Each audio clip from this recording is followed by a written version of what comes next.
अल्लाह ताला ने उन्हें ऐसी शान और ऐसा इख्तियार अता फरमाया जो ना उनसे पहले किसी को मिला और ना उनके बाद किसी को।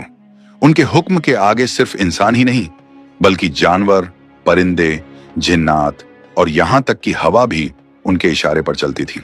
जी हां, वो अजीम नबी और अजीम बादशाह थे, हजरत सुलेमान अलैहिस्सलाम।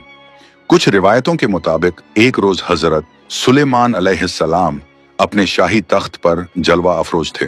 उसी दौरान मल्लिका बिल्किस पूरे वकार और अदब के साथ दरबार में हाजिर हुई।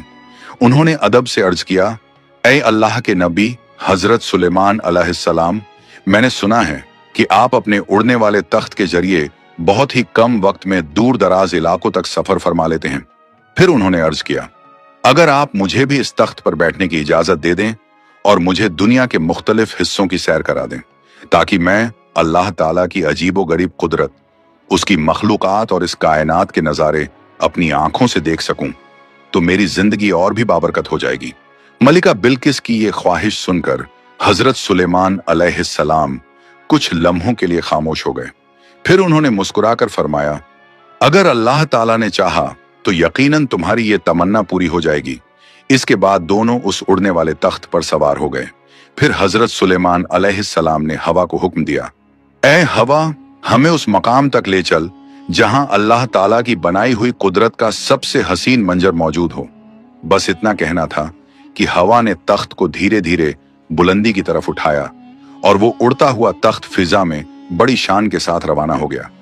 चलते चलते वो समुंदर के ऊपर से भी गुजर गए और थोड़ी ही देर बाद दूर एक ऐसा मंजर नजर आया जिसने मलिका बिल्किस को हैरत में डाल दिया। समुंदर की वुसतों के बीच एक बेहद खूबसूरत और दिलकश जजीरा मौजूद था जिसकी रौनक और नजाकत देखकर आंखों ठहर जाएं। हजरत सुलेमान अलैहिस्सलाम के इशारे पर हवा ने तख्त को उसी जजीरे पर नरमी से उतार दिया और फिर हजरत सुलेमान अलैहिस्सलाम और मलिका बिल्किस उस जजीरे की दिलफरीब खूबसूरती का नजारा करने लगे। जब मलिका बिल्किस ने उस जगह पर नजर दौड़ाई तो उनके सामने चारों तरफ हैरत अंगेज मंजर फैल गया। वहां रंग बिरंगे परिंदे, बेशुमार किस्म के अनोखे जानवर और समुंदर में बेहद हसीनो जमील मछलियां इधर उधर तैरती और घूमती हुई नजर आ रही थीं। इस दिलकश नजारे को देखकर मलिका बिल्किस के होंठों से बेख्तियार निकल पड़ा, ऐ अल्लाह रब्बुल आलमीन, तेरी ये दुनिया कितनी खूबसूरत है, हम तेरी किसी नेमत का इनकार नहीं कर सकते। अभी ये अल्फाज अदा ही हुए थे कि हजरत सुलेमान अलैहिस्सलाम की नजर अचानक अपने सरों के ऊपर से गुजरने वाले कुछ पंखों वाले घोड़ों पर पड़ी। वो घोड़े बड़ी तेजी से आसमान में उड़ रहे थे और उनकी खूबसूरती, उनकी दिलकश सूरत ऐसी थी कि देखने वाला दंग रह जाए। ये मंजर देखकर हजरत सुलेमान अलैहिस्सलाम को बेहद खुशी हुई और वो उन घोड़ों को टकटकी लगाए देखते ही रह गए। लेकिन देखते देखते वो पंखों वाले घोड़े इतनी तेजी से आगे निकल गए कि पल भर में नजरों से ओझल हो गए और फिर कहीं दिखाई नहीं दिए। तब हजरत सुलेमान अलैहिस्सलाम ने मालिका बिल्किस से फरमाया, तुम यहां कुछ देर इंतजार करो, मैं अल्लाह ताला की इस हसीन मखलूक को देखकर आता हूं। और ये कहकर हजरत सुलेमान अलैहिस्सलाम अपने उड़ने वाले तख्त के साथ उन पंखों वाले घोड़ों के पीछे रवाना हो गए। मगर उन घोड़ों की रफ्तार इतनी तेज थी कि वो अचानक ऐसे गायब हुए जैसे हवा में उनका कोई नक्श ही बाकी न रहा और फिर वो दोबारा कहीं दिखाई नहीं दिए। बहुत कोशिश के बावजूद हजरत सुलेमान अलैहिस्सलाम उन पंखों वाले घोड़ों का पता न लगा सके और आखिरकार नाकाम लौटकर मलिका बिल्किस के पास वापस आ गए।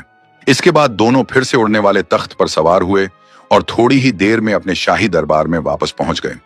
अगले दिन हजरत सुलेमान अलैहिस्सलाम अपने शाही दरबार में मोहतरम उलेमा और इल्म दीन रखने वाले लोगों के साथ तशरीफ फरमा थे। वहां मुल्क के मुख्तलिफ मसलों पर गुफ्तगू जारी थी। उसी दौरान हजरत सुलेमान अलैहिस्सलाम ने फरमाया, क्या तुम में से कोई बता सकता है वो हसीनो जमील पंखों वाले घोड़े जो आसमान में इतनी तेज रफ्तारी से उड़ते हैं, आखिर वो कहां पाए जाते हैं?